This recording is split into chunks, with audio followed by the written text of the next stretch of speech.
Hello and welcome. This is 35 Fox Talks, and I'm your host, Garrett. Today we have the honor of talking to CW2 promotable Chris Chabrir Montijo, who is the Principal Targeting Advisor and Instructor at the Intelligence Center of Excellence. With over 14 years of service, he's been a Howitzer Section Chief in the 173rd Airborne Brigade and a Field Artillery Targeting Technician from battalion to brigade to corps to combatant command echelons. The purpose of our conversation is to understand how the institutional domain perceives the critical relationship between field artillery and intelligence communities, along with understanding how Training and Transformation Command, formerly TRADOC, is working to improve targeting education. Before we begin, please remember that the views expressed in this interview are those of the participants and do not necessarily reflect those of the Department of War, the Department of the Army, or any official position of government or private employer. Okay, Chris, thanks for being with us today and allowing us to take some of your time for this interview. Really, the purpose of this conversation is to hear your insights from seeing both the field artillery side of the house and the military intelligence side of the house, specifically in application in 18th Airborne Corps and the active service, and then also very specifically within the education domains within the Fire Center of Excellence and the Intel Center of Excellence. So my first question for you is, what is targeting from the field artillery lens that you're educating military intelligence professionals with the definition of? Yeah. First off, thank you for having me on the podcast and giving me an opportunity to share some of my experiences and reflect on some of the lessons that I've developed here while stationed at Fort Huachuca based on that experience. Right now, the best way I can describe targeting from a technical standpoint is the process of selecting and prioritizing targets and matching the appropriate response to them. What does that mean? Your commander wants to do something. There is an operation going on, and that commander has given his or her objectives, guidance, and intent. What we are trying to do from a targeting standpoint is figure out what is the most effective and efficient way to get effects on a specific item on the battlefield, whether it be a facility, an individual, virtual, etc. We are trying to achieve an intent based on what it is that we are trying to accomplish, and we take into account the operational requirements, our capabilities, and prior assessments that feed that decision making.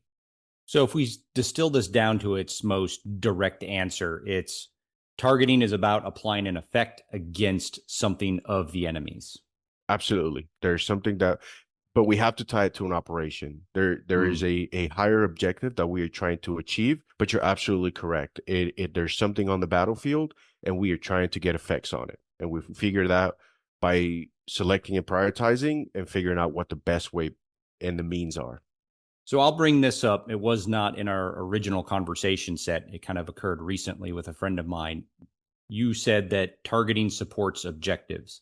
For anybody who lived many, many moons ago in counterinsurgency operations, it felt like targeting was the objective. Your objective was the target as you did high value individual hunting. But you brought up that they are separate things. There's the military objective and then there's targeting. Why are they separate? I wouldn't say they are separate or mutually exclusive, not that you implied that, but they nest with one another. And so to your example of our counterinsurgency era in the Middle East, even though we were chasing high value individuals and it felt like we were accomplishing individual tasks based on those HVIs, the fact of the matter is that combatant command had operational objectives and goals that were tied to our national defense strategy or national security strategy. If you're operating down at the tactical level, you might not make those links just because probably doesn't make it down to that line, to that tactical line. But targeting objectives, specifically your targeting guidance, it just has to do with how are we going to approach the targeting process and make it work, right? So if let me give you an example. If I'm at a brigade and I am trying to seize objective X in the middle of a city, well, that is our objective. How we get there has multiple things. It has targeting objectives. It has so many things. We have to make sure that in order to get there, our targeting objectives are synchronized with what we are trying to achieve collectively. And so I wouldn't say they're separate. They just nest with one another, and they have to complement each other. You might be working in an environment where you're not necessarily prosecuting things from a lethal standpoint. You're prosecuting things from a non-lethal standpoint, and in order to do that, you have to understand the bigger picture of what it is that we're trying to accomplish in whatever theater or AR we find ourselves in. Usually, the best way I've ever received targeting guidance, it is broad enough for us to understand what we are trying to accomplish in as part of the bigger scheme of maneuver, but it's specific enough because it tells us the effects that we have to achieve in order to meet those requirements, if that makes sense. So the objective is goal setting. Let's say you're at a brigade and it's seize a hilltop, or you're at a division and it's neutralize air defense. The objective is the mission, it's the goal, because targeting itself is achieving an effect against the adversary. When you conduct targeting, it is to achieve the effect against your objective. So the objective is the goal, targeting is what we are going to do to get to that end state, that desired endpoint. But based on what you said with echelons as well, if you're at the tactical level, say the gun line, or you're at a high value individual targeting facility, your objective is that target. It's like, okay, I got it. My higher headquarters objective is to seize the hill. My higher headquarters objective is to disrupt finance. Run down your objectives. Our objective right here in executing is engaging that target, having an effect on that target. So at the very tactical level, at the individual level, the objective and the target can be the same thing. But at a certain point, an objective tells targeting what is probably going to need to get effects generated against it. And that's how you enter the targeting process. Am I correct? Absolutely. And yes, and one thing that I want to expand on what you touched on is usually at the lowest tactical echelon, let's say, brigade, battalions, batteries, companies, you're absolutely right. Usually what we are doing is strictly tied to the objective and those targeting objectives that were handed down from higher. Whereas in the division, again, right, if we're overall concerned with both setting conditions and achieving our effects, right? So that's why it's a little bit more robust at the division and core. But if you take an overall objective like a mission set or a scheme of maneuver or something that we're trying to accomplish, and we just go into a targeting cycle, you're just removing things from the battlefield with no real end state. You're just doing things because you want to do them. And we have a phrase in artillery called whack-a-mole. You just removing things as they pop up, but there's no real end state. And if you don't have an end state or goal, then you really can't measure whether what you're doing is actually successful or not. So this gets us into a conversation about the targeting process. But before we go there, I think it's worth me asking you this. Reference targeting. Is it well understood from your experience in the field and then at the schoolhouses that field artillerymen and intelligence soldiers understand what targeting is, or is there some sort of confusion that kind of permeates the entire minds of everybody? Right. That's a great question. I'll speak on my experience and my observations alone. I would say that there's no confusion, there is a misconception. Um, I think for over 20 years, the fact that we fought in an environment or a theater that wasn't easy, but didn't really have the operational variables against us like we would as we trained for a near peer fight, we got used to a certain way of doing targeting. Um, with that said, I don't think there's a confusion. I think there's a misconception that targeting is a fires function, that it is a ops function, and it's not. It's a whole of staff approach. Right? Every single Army warfighting function has a role and a seat at the table when it comes to targeting. To your specific question about FA and MI, on the FA side, I'll speak to the enlisted side first. So I was a 13 Bravo. I was a Canon crew member, didn't know what targeting was, right? I would argue that unless you're a 13 Fox or a 13 Juliet, which is your FA TATS operators and NCOs, those men and women are a little bit more tied into a targeting cycle from a execution standpoint. As far as the warrant officers, we are the 131 officers. We are the only MOS in the entire Army that has targeting in its title. But we're technicians at that. And at the officer, commission officer level, I would say, most field grade officers that I've had the pleasure of working with fully understand what targeting is, but they defer to the warrant officers for expertise and recommendations. So you know, they don't really include themselves from a from an advisory role or a technical expertise standpoint because they depend on us. On the MI side, here's what I'll say. I think from my short time here at USACO, every single intelligence professional that I've interacted with, all the way from enlisted to officers, fully understand what their role is within the targeting cycle, what their deliverables are from a development, from an assessment standpoint. They fully understand what the requirements are and what they are asked to provide um, when conducting targeting. I think the gap in knowledge is at what echelon do you do what things and which cycle do you nest with.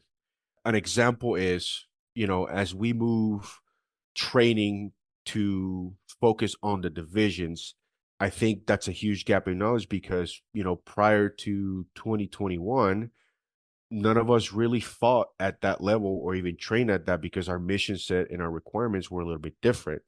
And so, that's where I say that the misconception is. Um, but we're making strides to make it better, right? Not just by having me here and develop the POI for targeting, but just bringing awareness to the doctrine, to the joint publications that are out there, and enabling and encouraging both FA and MI students to read and understand, like, you know every single cycle nest with one another, and there are priorities and goals that we must achieve. It's just understanding where you plug in. But I think, like I said earlier, I think everybody understands what they have to do and what the role is. I just think as we transform, our formations, understanding where exactly we fit in, is going to require a little bit more expanding upon. Okay, so if everybody understands that targeting is delivering an effect, but everyone starts getting confused about when and where they're supposed to do what, we're talking about the targeting process itself is the source of confusion, correct? Could you expand on that a little bit? Yeah. So if Yeah. everybody understands targeting is our goal is to put high explosive on this location, targeting is delivering a cyber effect at the right time and place. Everybody understands targeting is having the right ISR to identify when you're going to engage something within an engagement area. And then it's going to feed that BDA. It's like, okay, we all get what targeting is. Go eliminate a threat. But you said people get confused about what they're supposed to deliver and when they're supposed to deliver it based on echelon, right? No, no. I think they understand exactly what they have to deliver. Okay. Yeah, but I see how you framed it. Okay. I would say here's the example I can give you. For people are uncomfortable fighting at the division with division assets and division resources, right? Whereas in the past 20 years, we've, as army formations, we've deployed to the Middle East with access to more resources that we would normally fight organically with. And and I think I should have worded it a little bit better. Intel professionals and even, targeting professionals from a 131 alpha standpoint, we understand what needs to be delivered. I guess the problem is linking our echelon, the echelon that we are fighting at, whether it's corps, division, or brigade, using our organic resource and understanding that we are not fighting directly to a joint headquarters, or we are not fighting where we are reporting directly to a joint headquarters. It's understanding we have tactical tasks at the division level. We're fighting a tactical fight. And I think pulling that thread and understanding like, hey, we are asked to shape for the brigades or shape for the divisions, depending on where you're fighting at. Using our organic resources to do that, I think it creates a lot of confusion because people are quick to say, well, we need to nest with the air tasking cycle or we need to nest with the joint targeting cycle. Whereas no, you can't think like that. You have to think you're fighting at the division, fighting division resources, using those assets to get after the tasks and needs that you have to get after. Hopefully that makes sense because I maybe I misworded it. I don't think we have a problem delivering. I think we have a hard time adjusting to the new reality that we're fighting at different echelons, right? Like we are fighting formations again from a core and division standpoint, and I think that's the common misconception that divisions and cores we're automatically gonna do joint targeting things, and that's not the case. So, okay, my read back to you is we kind of got this conception. We became spoiled that I'm going to have a lot of assets. Whatever Absolutely, echelon I have, I control the time, I control the tempo, I have all these assets to do ISR soaks. We're going to have all of this time to schedule all of the absolutely, delivery mechanisms to have an appropriate synchronized time on target. And it's all going to just go according to plan. Where the new paradigm is no, at a division, you have what you have. You have yeah, X amount of 777s, you have Y amount of HIMARS and 270s, and that's the first thing that you are going to use. If you need to do jamming or any other type of non lethal operations, you're going to have to look at your IEW battalions first and foremost for those engagements and then request from higher. You don't just have an asset rich area where you can apply whatever you want whenever you want. So you're saying people just have a difficult time understanding you don't have all of the resources that you used to have. absolutely, yeah, and that's better stated. So for the purpose of this, I'll restate it. Yeah, absolutely. Like I said, the functions of Intel, I think, are really well defined and coded. And based on my 120-day observation here, I don't really think that that's a gap. But to your point, yes, we have gotten used to again fighting, in an environment in a mission set where army formations, number one, don't really fight the way they were designed to. Brigades under divisions, divisions under corps. And we've had access to other resources that we would normally have. So yeah, absolutely. I think as we're moving into FY26 and what our senior leadership is asking us to do, we have to get comfortable and really good at fighting at the echelon in which we serve in, whether it's the core and division, and absolutely fight with what you have, sense with what you have, answer those PIRs and those RFIs and those CCIRs with what you have.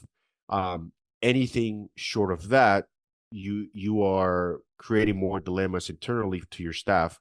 Um, Anything that you can't meet, but it's important to you and your commander, absolutely request guidance from higher. But inherent is if we're telling the divisions to do X, well, core has an inherent assumption or role to say we will shape that for you. And then the ASCC or the theater army has a responsibility to set those conditions for us. And then the Joint Force Commander or the AOR commander has the responsibility to set that theater for us. So it's all inherent in that, and it's all predicated on each echelon doing what they're supposed to do and fitting within that targeting cycle where they're supposed to. There's about 1,000 questions and conversations I want to have just on this, but I don't think we can get there until I ask two questions. The first one is, what is the purpose of the targeting process? And then the second one is, how does that help us solve some of these challenges that you're talking about? Yeah. So the purpose of the targeting process or the targeting cycle is to integrate those intelligence deliverables or actions or functions and synchronize them with fires and other capabilities into our operations so we can create specific effects that achieve those commanders' objectives that we talked about earlier. I would place a big emphasis on identifying and analyzing what the enemy can least afford to lose, which, the intelligence warfighting function we refer to as high value targets or HVTs.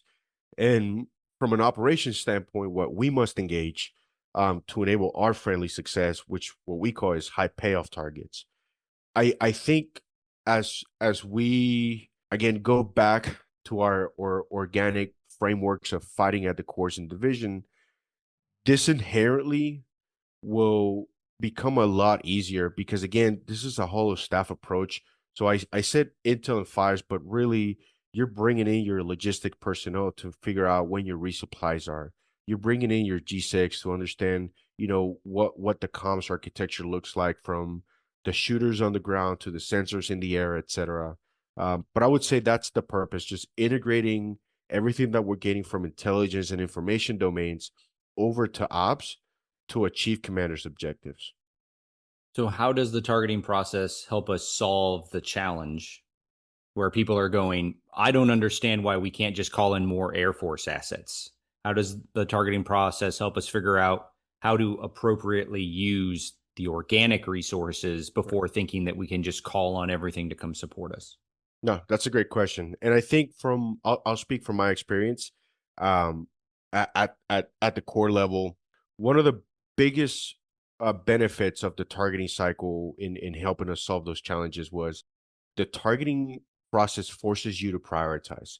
It forces you to take your capabilities and the enemy's capabilities, put them on the table, and you quickly realize that you cannot prosecute everything, right? We have limited resources, limited capabilities, and we have limited human capital. Like we are humans. Humans need sleep. Humans need rest. We need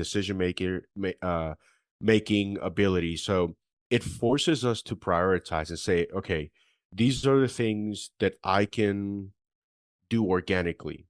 Anything other than I must request for hire. The first question we would ask ourselves is hire already doing this? Am I requesting something that hire is already looking at? Well, it forces me to feed into that next hire headquarters targeting cycle from a subordinate standpoint. Second is, do I need to remove that or prosecute that during this phase of the operation? Can I break things down by phases where I achieve this objective, figure out what I did right, well, from a targeting standpoint, and then readjust as we move further on the battlefield? Again, it just forces us to realize and piecemeal things out because, again, as warfighters, we want to do the most in the least amount of time with the least amount of research. That's what we want to do. But the targeting cycle sometimes makes us understand like, hey, there's a bigger operation here happening, and we're a small piece of it. We might be the main effort, but we're still a small piece. And so, how do we prioritize? How do we tell our commander how much risk he or she is assuming? And then we put all those things into context and say, okay, I, I can achieve this organically. Anything else is going to require us to request from higher. And I think that lets the staff know, at least in my experience, like, hey, we are fighting organically. We have support from higher, but that support is not going to come in the way of them giving us every single asset that we request. They are shaping for us, and I think it gets everybody in the right mindset um, to actually not just do targeting, but just do operations in general. From your interaction with students, is the goal of the targeting process well understood? When I first got here, I gauged a few classes among the different rank types, so enlisted, officer, and warrant officer, and my honest assessment was that it wasn't right. That has changed since then, and I don't mean that in a negative context. It's just, you know before me coming here, there was really no one that brought an operational context to the targeting classes. And so while the fundamentals and the baseline doctrinal information was being taught to the T, and there were no issues in that regard, what happens after that intelligence becomes a piece of, or what that intelligence information becomes a target, and what happens through the operational lens, there was a gap in that knowledge, right? Because they didn't have a 131 alpha or somebody from a fires or maneuver or whatever ops combat arms lens to give that context. I would say the the gap has been closed. I think here we've made a lot of effort, not just me, but the entire team here to give a robust and holistic picture of what targeting is. But more importantly, is why do we even do targeting? Like, why can't we just say we're gonna kill things or damage things or destroy things and move on with our lives? Well, it goes back to that prioritization, right? Like it forces students to understand like we want to do all these things, but it requires us to prioritize. From an intel standpoint, do I really need you to prioritize what we're going to strike? Probably not. But I need you to prioritize what sensors are going to be where, collecting on what, and what PIRs are you answering so I can match that to what we're trying to do. Um, I think the gap has been closed. I think we made tremendous amount of work here in the past few months, updating things to give it a little bit more operational context, but to match the changing dynamics and environment that that the Army is moving towards. So the good news here is that MI professionals and fires professionals, as they're entering the schoolhouses at that intermediate mid-career stage with you, they understand what the targeting process is. They understand what the targeting process is for. Do they understand the steps of the targeting process and what the deliverables are on each step? Yeah, I would say as of now, they do because I teach them that, right? So um I start by going towards the fundamentals from an Army standpoint. So I discuss, what is targeting, some of the principles involved, what are the things that Intel folks should, feed into that cycle because I and I'll mention this that I should have mentioned earlier. When I first got here, I was so set on teaching targeting, but then I had to step back and I was like, wait a minute, there's already a function that does targeting. I need to mold this to teach Intel support to targeting, right? Like, what is it as I reflect back on when I was at a corps staff or a Fit Artillery Brigade staff, like what was it that I thought was a gap from intel support to targeting? And so I approached it from that lens. I think now the students will understand the basics because we, like I said, we've revamped all the POI from WOBC all the way to ILE, which I taught last week, where I go through all the fundamentals and everybody with all the students, regardless of rank or level of PME. But then for the WOBIC and WOAC standpoint, I'll really dive into Army targeting, Army deliverables, Army operational frameworks, right? Especially hitting that division level warfighting uh, experience.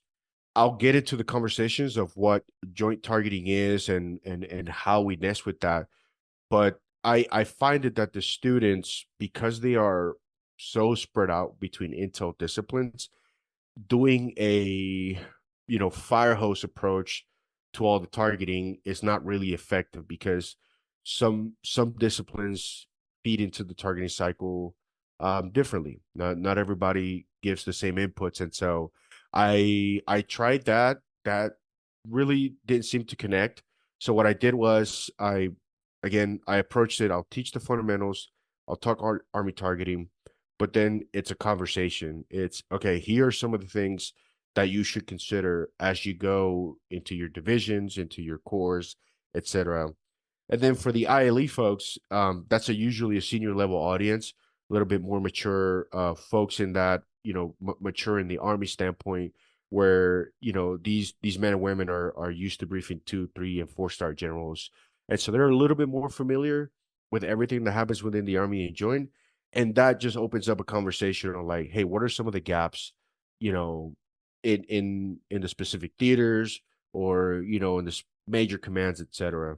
But I think moving forward, we are well postured to teach intel professionals what the Army's targeting methodology is, what dynamic targeting is, what the joint targeting cycle is.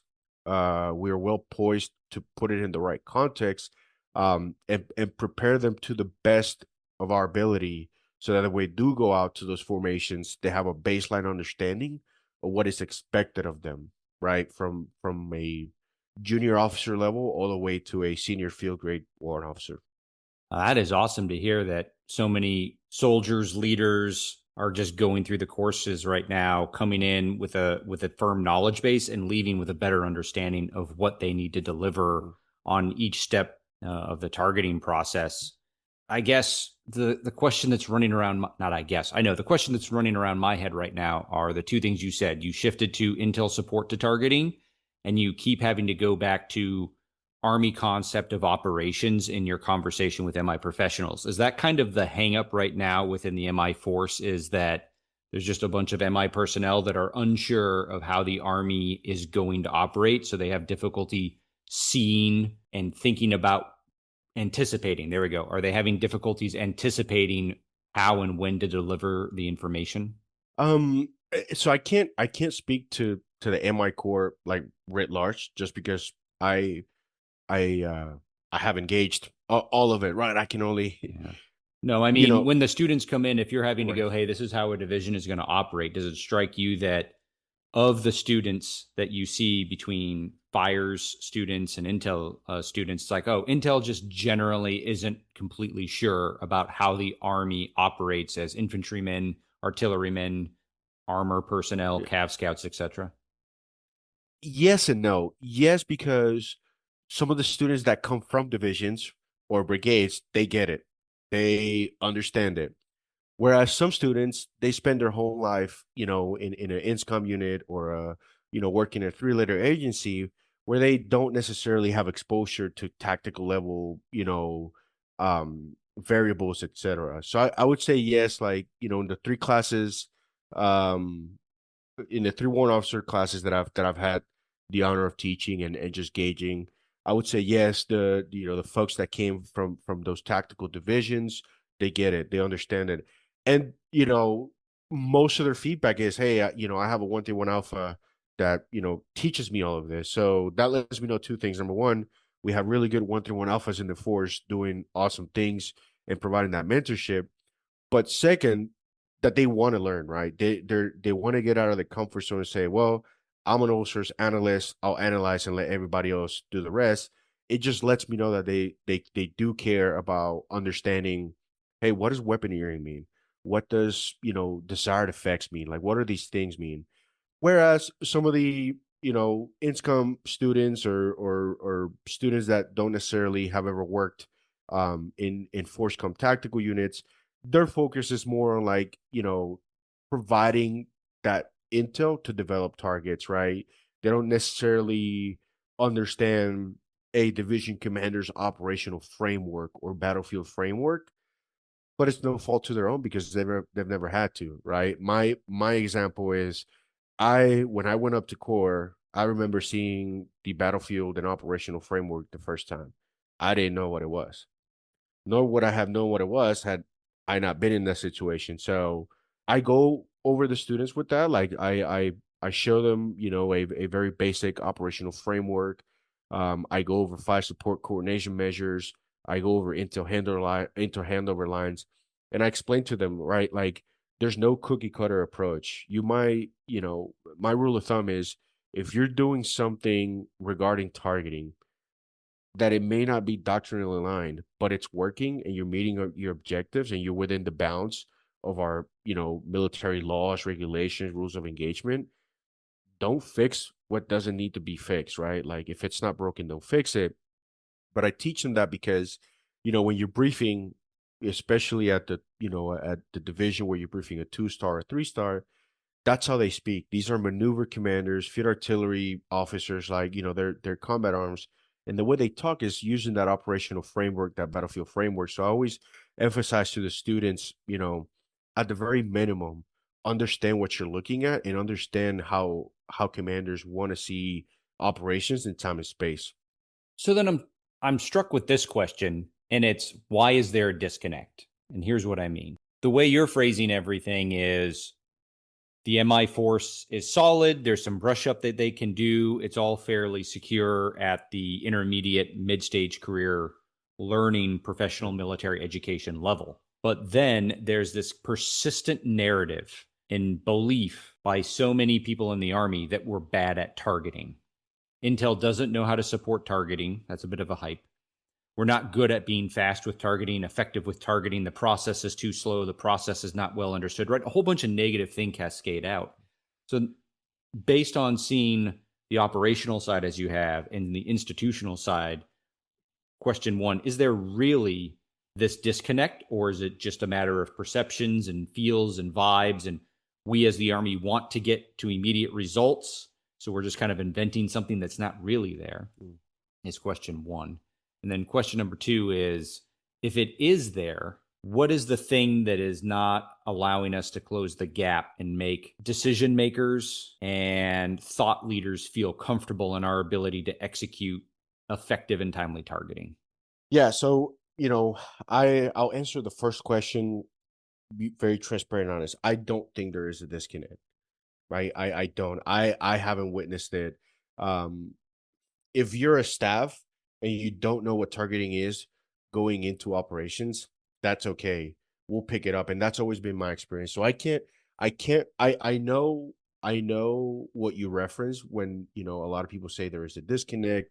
There's a we're falling behind. We're too slow. We're not effective. I disagree with that. I think the best relationships, the best working relationships under pressure and under stress that I've had are with Intel folks. And we work really well together. We understand what it is that we need to accomplish, and we get after it. But I will say this: I think there is a culture that was used to, again, and I don't mean to bring this into a coin slash GWAT excuse, but again, that's my perception. Is we got really used to having things at our disposal in a specific environment where we were fast, but there was no overarching threat to our forces other than those counterinsurgency cells and etc. within the theater. I think when people compare to that and they bring that mentality into our CTCs, our war fighters, which are stress inducing to begin with, and we realize that our staff processes just doesn't work the same manner when we're fighting a near peer adversary. I think we're quick to say, well, we're too slow. Our process needs to be changed. Well, no, it's just, we are fighting a different adversary, right? Like it changes, and it's okay if your targeting cycle is slow, but you're achieving your effects. Like I'd rather kill 13 targets on the battlefield and fully destroy them than shoot at 100 and not know if I achieve objective, if I achieve effects, etc. Because at that point, I'm just going with what I know.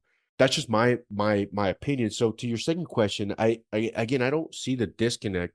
And even if there is a disconnect, it's a gap that's easy to close, either here on institutionally with education, PME, etc., but at your unit, with concurrent training, functional training, etc. I don't think it's a disconnect. I haven't seen it. Again, I think there were gaps in knowledge, but they're already being addressed. And I think, you know, moving forward, more people are going to get used to fighting in a stress-induced environment, whereas we train to fight those adversaries that we think are going to be our what we think we're going to fight next. I think we're going to solve this process. It's going to solve itself out, right? Every single warfighter in CTC rotation, we start out with 3-hour targeting working groups and 3-hour targeting decision boards. And then by day 3, we figured it out. We adjusted. We came together as a staff, and we realized the things that we should focus on, the things that are not really a priority, and then we streamlined the process. We're still doing the same thing, right? Um, so I'll say that I don't think there's a disconnect. I think from my foxhole, I've only ever experienced really good staffs working together. The folks that really didn't understand what targeting was or how they were supporting that, we talked it over. They understood and they got right back to it. So we're talking about the process is good, the education is good. How people, teams, and units execute it is the challenge. And it's only a challenge in the storming, forming, and norming type of we have to form this team who hasn't really done this before. Or some people have, some people haven't. Maybe we all have, but our personality and styles are different. So you're going to need to go through a couple of exercises, figure out what works for the team to be fast and agile and all of your conditions. And that just makes people feel like we have to blame something, right? Like, oh, I think if you had removed a letter from this acronym, the yeah, process would speed up. It's not Okoka, it's Oka, and suddenly we'd improve the process. It's like, no, your mental view of how you work through this is what changed rather than the process, and we don't need to have this whole huge shift. But because it makes them feel uncomfortable in a combat situation, we're looking to improve something for somebody else down the line. But war is yeah, war and it's just hard and targeting is just hard and you need to train and rehearse for it is really where absolutely, we're at within the units. Am I absolutely. right in understanding your statement?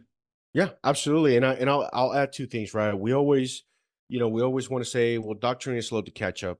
Yes, but it eventually catches up, right? And nobody, nobody goes into any decision board or working group with a copy of doctrine and holding the staff line by line saying, no, we must do this. We don't do that. We use it as a reference. But I'll say this, right? I'll give you an example. At 18th Airborne Corps, I feel we had the best targeting team in the entire army. Obviously, I'm biased when I say that, but we were a well-oiled machine. But then we all left. You know what I mean? And so we all broke away because that's the nature of the army, and it's now incumbent upon the new senior targeting officer, which phenomenal individual, that whole fire cell is in good hands. Now it's up to them to realize, hey, what works for us? We have a new commander, we have a new staff, we have a new director. What works for us? And it's for them to figure that out. And once they do, you're going to struggle again in between, but eventually you'll figure it out and then you'll come down on orders and PCS. And then the second point is, right, like we understand the challenges that we have when it comes to doctrine and updating. It's just one of those things that you have to get used to it, right? Like if there's changes that need to happen in doctrine, make sure that the appropriate agencies and offices are tracking that. But if you have something that you want to do within those margins, by all means try it out. Like I think one of our biggest successes have come from failing so many times at doing something like, even at 18th Airborne Corps, from the way we set up our shop to the computers that we had next to each other, like figuring all that out eventually led us to be, very effective, very efficient, and very successful. But not once did we stop to think like, well, let's blame doctrine for this. No, we figured out what was wrong. We briefed our commander on the risk that he was assuming. He gave us our left and right limits, and we rolled with it. And I think the army, every single army unit has done that. At least the ones I've witnessed, they'll do it. They'll have a really good team. Intel fires, they get it. Um, and they do amazing things. I again, I don't see the disconnect. I really don't. But maybe other people with more experience and perhaps a bigger lens, they might differ, from my opinion. I'm going to admit I don't really disagree with you. I mostly agree with you. And here's why. What I have found is that all armies have already experienced every facet of war apart from let's go shoot space lasers or some weird thing like that. We've done war since the beginning of time. Like we've done World War II, we've done Vietnam, we've done GWAT. We have it all. And you said doctrine takes a while to catch up. I would argue, and I've had these conversations with Jesse, it's not doctrine that takes a while to catch up. It takes a while for us to get out of institutional amnesia. When we went in and started fighting a counterinsurgency, that was not the first time the U.S. Army fought a counterinsurgency. And as Jesse is a really big fan of pointing out, a lot of the things Petraeus used, which even Petraeus admits, he did not invent those. Those were written by French army soldiers fighting in Algiers. All to say, it's not new. It just took a while for everyone to admit what the operational environment was. and make the shift to go, oh, let's go read the doctrine that was written 30 years ago and all of the lessons learned, or 50 years ago, and use that. So it's a people problem and a people ability to learn, which goes to your next point is when you bring a whole bunch of people together in a stressful environment and we all had different experiences. Some of us read the doctrine, some of us didn't, some of us care, some of us don't. It takes a while to figure out how that team's going to work together. And how do you teach that in an institutional schoolhouse? I know everybody wants the schoolhouse to teach everything. It's like, no, at some point, the unit needs to work together. The people in the unit need to figure these things out and execute. So I don't think there's necessarily an individual training disconnect. I think units are disconnected until they figure it out. And doctrine is a start Yeah. point. It's not, here's all of your solutions, go down the execution checklist, and you'll be fine. You go, no, No. it's a point that you start from and then you adapt to and you adapt away from. So it's really, does everybody understand that and can we become comfortable with it? Which, if there's so much positive news, which I really love hearing, are there any misconceptions that are kind of standard that you run into in the various schoolhouses and out in the field? Like, what are the three most prolific misconceptions about targeting that you're reacting to? Yeah, so so the first thing is what when I teach my classes, the very first thing that I ask the students is what's targeting? And I said, don't give me the doctrine. I don't want you to pull it up in your computer. Just tell me what you think it is. And about 95% of them always say shooting things, killing bad guys. I'm like, that's okay. That it's okay, but that's just a percentage of the process, right? If you really think about it, killing or destroying or shooting or doing a non-lethal effect, that's the output of an entire process. Like that's the output. And so, you know, that's misconception number one, that targeting equals shooting a cannon or artillery or killing a bad guy or stuff. It's a whole of staff approach that integrates lethal and non-lethal actions to create effects, right? But it requires targeting requires the sensor to be at the right NAI at the right time with the right capability. And then that Intel analyst to exploit that information to give us the right deliverables that we would need. Let's say a grid, a description, an elevation, an activity, whatever it is that we are asking him or her to provide for us, it requires that. Then on that, from an ops perspective, it requires to weaponeer, right? It requires us to figure out what it is that is going to achieve the best effect. And then arguably the most important, but the one that we don't really give a lot of attention to is assessing all of it, right? It's did we achieve everything we said we were going to do? Did we use the right asset? Did we use the right sensor? Do we have the analyst positioned in an area where it's easy for him or her to operate, right, and get that information out to the floor, etc. So that's misconception number one. Targeting is not shooting. Shooting is just the fun part that happens at the end of the entire process. But there is an entire apparatus that's working nonstop to make sure that we have that specific information to give a fire mission. As I teach the class, the second question I ask the students, it's always a trick question. I always say, who owns targeting, fires, and intel? Majority of them always say fires. And that's based on the premise that targeting is shooting. And I say, wrong. Targeting is the commander's process. It is the commander's process. He or she will dictate what exactly it is that we're going to do, what we are trying to achieve. He or she will give us our left and right limits, but at the end of the day, he assumes the risk, or he or she assumes the risk, because it is his or her process. Um, Within that, it's not just fires in S2. Again, it's interdisciplinary. It's one of the principles of targeting, um, because it's a whole staff approach. We can't plan 72 hours out worth of targets and fire missions if the S4 doesn't let us know what's a resupply look like. What is there anything else that we should consider? Same thing. Let's say 48 hours from now, we have a time on target that's really important to our operation. Well, the G6 needs to come in and let us know, hey, at this time, we're going to have this comms architecture up to facilitate communications between us here in command and control and those tactical units. So again, that's misconception number two, that it's either a fire sting or it has two. It's the commander process, and it includes the whole staff.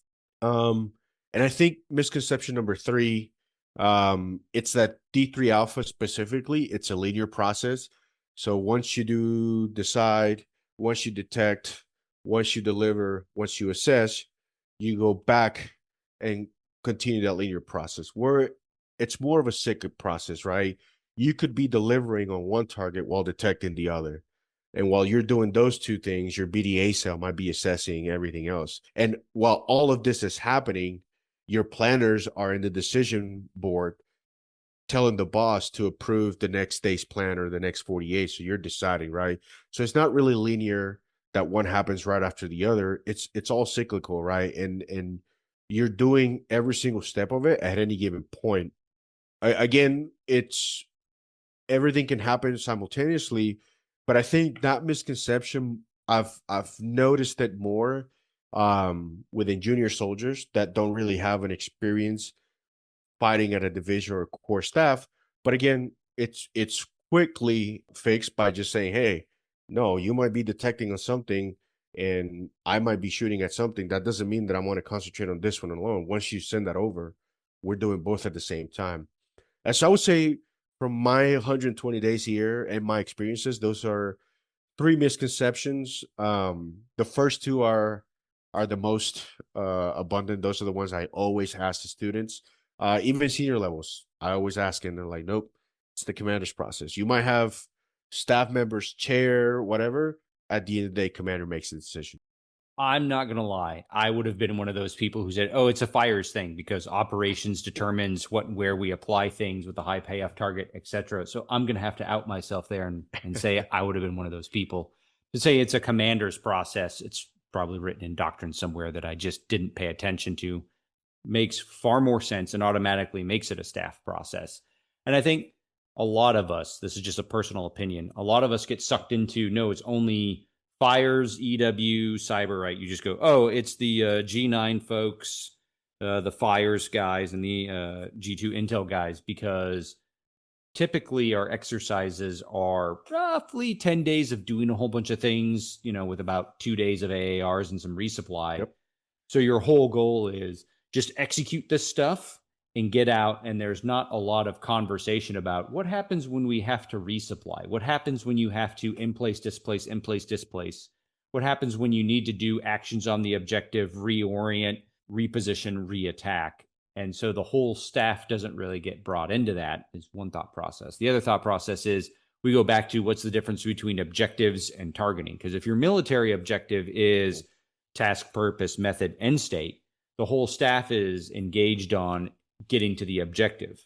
And if targeting is enabling you to hit your objective, well, then, yeah, the staff is enabling targeting, but their main focus is on getting to the objective, and targeting is a supporting role. So targeting is and isn't part of the staff process in and of itself. So I can see how it gets lost in the whole movement of things as everyone's just trying to hit the objective. Correct. And again, we all gravitate towards our duties and our silos of excellences. And we want to contribute to the fight from our workstations and computers. But again, in my experience, we've always included the whole staff.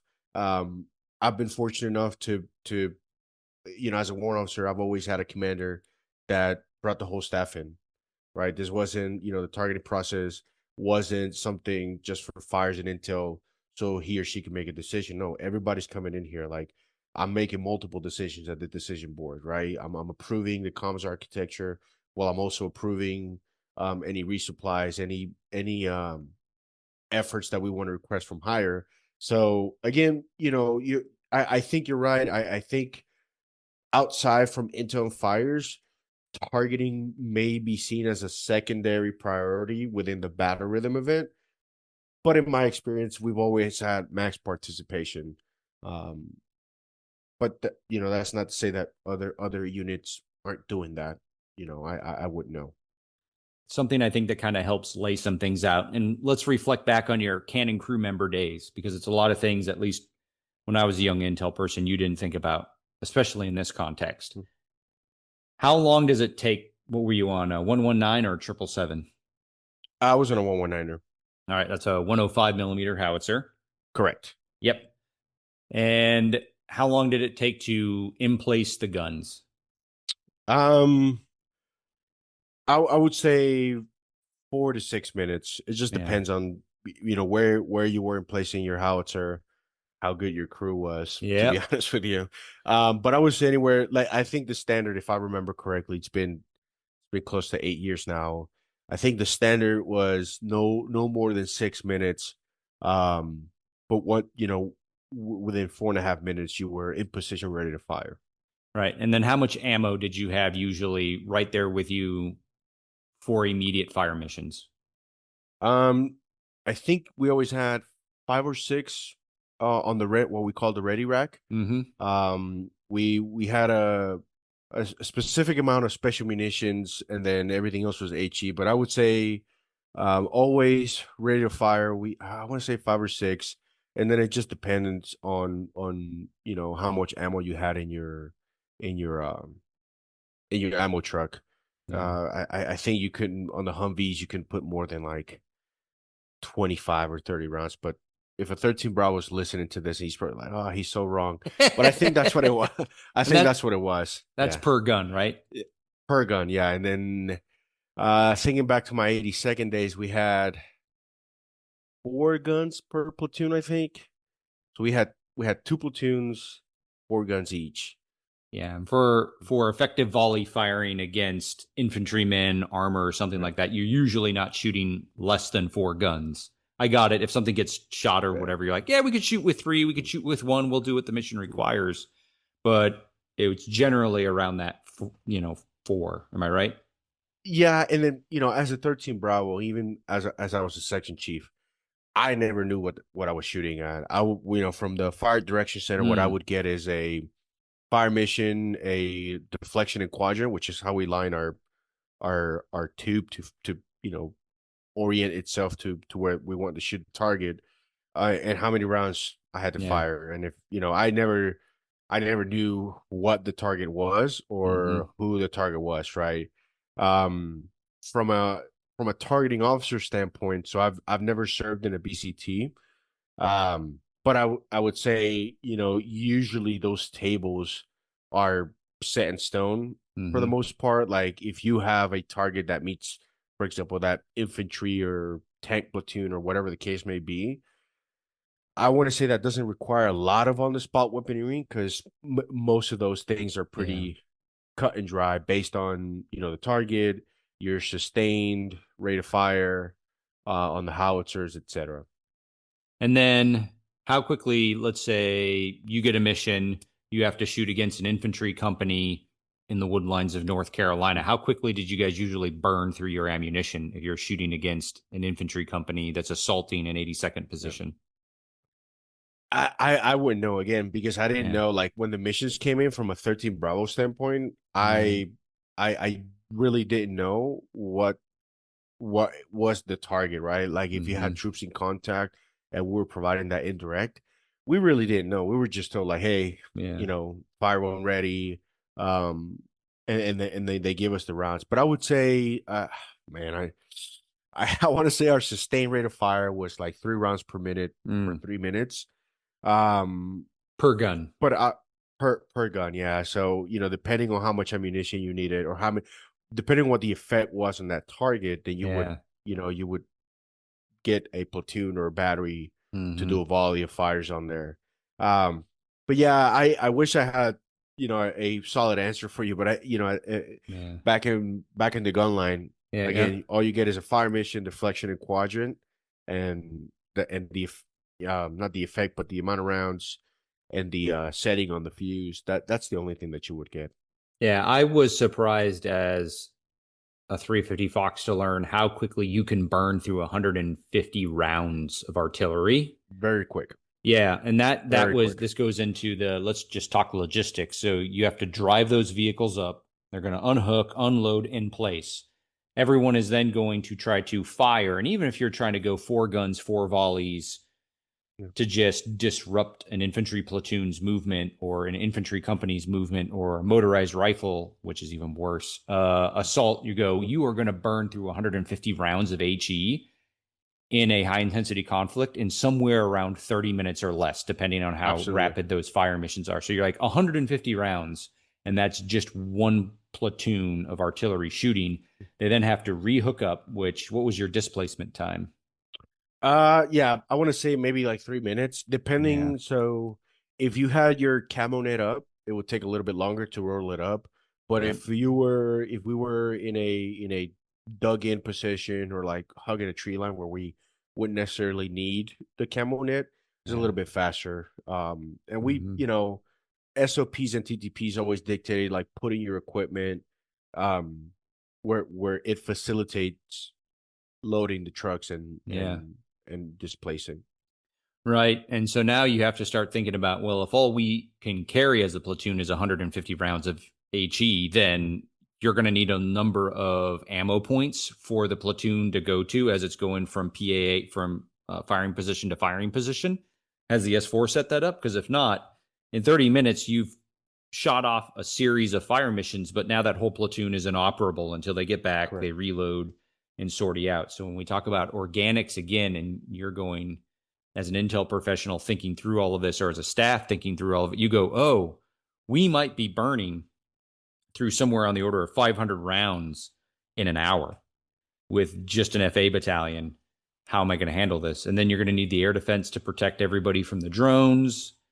All to say, if you have to stack air defense and you have to stack fuel resupply, ammo resupply, the consistent moving to avoid being hit yourself from counter battery fires, and then that has to partner up with a limited number of ISR that's out there. You've automatic, and if anything breaks down, right? So that's S4, that's S2, that's protection. This is a whole staff thing to just move a series of tubes before you get into EW if you're trying to jam while you shoot.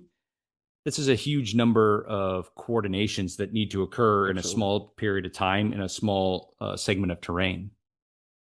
Absolutely. And again, part of that is we rely on those warfighting function professionals to bring their expertise into what they know. Me, for example, as a former 13 Bravo, then when we're looking at terrain, I can look at terrain feasibility and tell you where I wouldn't in place a howitzer or where I wouldn't, conduct a resupply operation just because I've done it. But that doesn't necessarily make me an expert in resupply operations. And so that's why it's important that every single warfighting function is present because again, I as a targeting officer might come up with a perfect plan to do a time on target tomorrow. But if the G6 doesn't come in and say, "Hey, man, that frequency that you were going to use, that's a no go," or that equipment that you're trying to use it's not going to, it's going to be a down for maintenance or whatever, then I'm planning something blindfolded, right? And so those are small examples, but it I think it highlights the importance that targeting is interdisciplinary. It doesn't matter, right? It doesn't matter what it is that you're expected to provide at the very minimum, you provide your expertise and say, "Hey, this isn't feasible," or "Sir, ma'am, we cannot do this," or if we are going to do this, maybe we should wait a little bit longer. But again, it's just it's not. I don't think people think it's important on thing until they realize, like, hey, I should have coordinated with the targeting cell because now their entire operation is on hold for 6 hours because I never briefed what the resupply rates were, or something as simple as like fuel. Like, yeah, you thought your HIMARS were going to do a raid. They're not. They don't have any fuel, right? And so, those are the kind of things that I think, while most of us probably know, it's important when that specific warfighting function tells it and briefs it during the working groups. Like me personally, I can look at a piece of imagery and tell you, yep, that's a house. But it means more when the appropriate technical expert says, yes, this is what this is. And same thing, like, hey, I know the resupply rate of a howitzer because I served the one. but it paints the picture and it drives the home the point where that specific G4 briefs it and says, "Hey, sir, ma'am, this is what it's gonna be. This is what the planning should look like for our horizon." So, with that said, in the last 10 minutes that we have you, what are things that soldiers should know about targeting before arriving to the intermediate level PME that you're at? Yeah, so I would say um, just reading doctrine, understanding what the Army's targeting methodology and process is. From an Intel standpoint, FM 2.0 Intel support targeting and what it is that it is expected uh, of them to bring to the division targeting boards, targeting working groups, etc. Um, not just reading doctrine just to read it, but understanding the context in which this is read. I'm sorry, and and what it is that they think they should learn beyond that prior to arriving. Let's say, for example, like if a certain JP doesn't address weaponeering, then make it a mental note, like, hey, I don't need to be a weaponeering expert, but if I give a certain piece of information, then it needs to be complete so that fires can do weaponeering, etc. So I think um those those doctrinal references really lay the foundation on of what it is that will be briefed here in school when I teach the class. Um, the second one is understanding the core products, so our high payoff target list, our attack guidance matrix, and our target selection standards. And while Intel professionals don't really have a responsibility in developing that, they make it complete, right? Their in-depth analysis, their exploitation of information gives us a better approach to making these working products, but complete. I guess the third one, and I would say the most important one, it's understanding the operational framework and the battlefield framework. I personally, that is something that I emphasize a lot, that I go over with the students. And I wish some students have more familiarity with the operational framework and the battlefield framework, because I think at the end of the day, no matter what we think we're going to do and what we think we're going to brief, we all follow the commander's guidance and we all do what he or she tells us to do. And I think by Intel professionals arriving at PME, um, understanding the framework and the operational framework and battlefield framework helps them understand how commanders visualize information in time and space when we talk operations and specifically targeting. And then, how can field artillery soldiers on staff better integrate with Army Intel analysts? And how can Army Intel analysts better support targeting? So I would say number one, understand what PIRs are, understand how they originate, be there in the development, not necessarily have inputs on it, but understand how PIRs connect to NAIs and what that means for us from a collection and delivering standpoint, um, and what that means when we tell shooters to be in place at a specific time. Um, well, that's tied to an NAI PIR that was developed prior.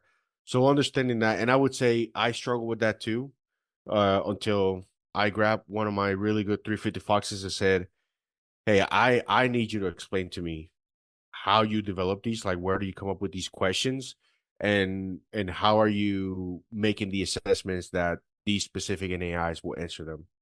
And she walked me step by step, and she showed me, "Hey, this is how you do it." So I think if more field artillery professionals took the time to understand how those are developed and um, produced, it helps close the gap in understanding. The second one is, maybe careful with this one. When I say tighten the sensor to shooter flow, I mean figure out where we best place ourselves within the strike zone or whatever, but also within the process, right? If we find ourselves operating at a specific point in the process or in the cell where we're actually creating a little bit more confusion or we're stopping the flow of information unnecessarily, um, then we're adding minutes to that sensor to shooter link. We're adding minutes to that fire mission processing time. So understanding where we need to, place ourselves, but also, let let's educate Intel professionals on what fire support coordination measures mean, what weapon engagement zones mean, etc. That way, no questions arise when maybe a dynamic target comes in or a task from higher comes in. We all have that shared understanding of like, hey, this is what these NAIs means. This is how they correlate with these fire support coordination measures, and this is the deliverable out to the shooter or the enabler, for lack of better wording. And I think last one is cross training, right? So like as field artillery soldiers, we should all understand how targets are developed. I'm not saying we are the doers. I'm not saying we should become intel analysts, but we should understand how does a target become a target? What are ISR capabilities like when somebody says, "Hey, this thing is flying over here." Well, what is that thing? What are its limitations? What are some of the things that I need to understand about that capability so I can better make decisions when I'm conducting fire missions, right? If I have a really deep understanding on a limitation, a specific asset, then maybe I can better gauge where and when to send these fire missions. Um, I sell that to say, you know, cross training is always important, but I mean, I'll end with this. Every single FA professional, regardless of whether you're in school, you're in a unit, you have to build relationships. You have to know who your two is, who your G2T is, who your G2S. Like you have to know who they are, what they are capable of bringing to the table, like how they work, what their systems are.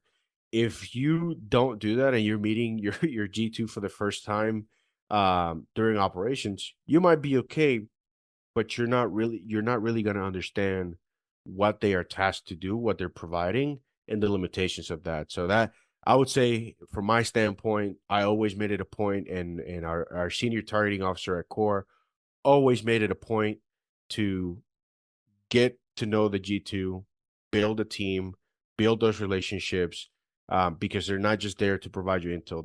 They're there to make the targeting process better.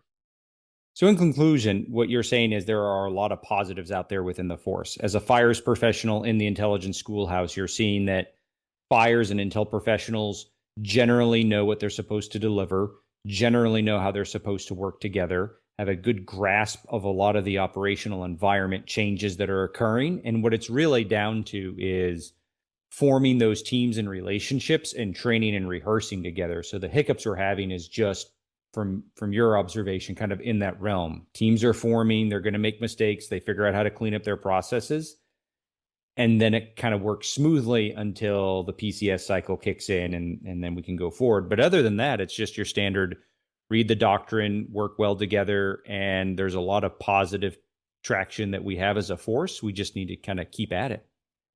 Yeah, absolutely. Couldn't agree more. And again, when I came into this role, I really didn't have any expectations. I was, I was kind of neutral in that. But I would say I am not lifting or working as hard to change things because I didn't need to, right? I think the force as a whole, from my perspective and everything that I've been able to gauge, we are well postured, to get after the challenges. But to your point, which we both talked about, it just it's incumbent upon those teams to build that cohesion, figure out what works for them, and get after it. All right, Chris, I know you have to go. Thank you for your time, your insights and expertise. I greatly appreciated it. Look forward to talking to you again sometime soon. Absolutely. Thank you so much. This has been a wonderful experience. And hopefully, I brought a little bit of knowledge and exposure to some of the things that I think are going really well in the force today. But yeah, thank you for having me.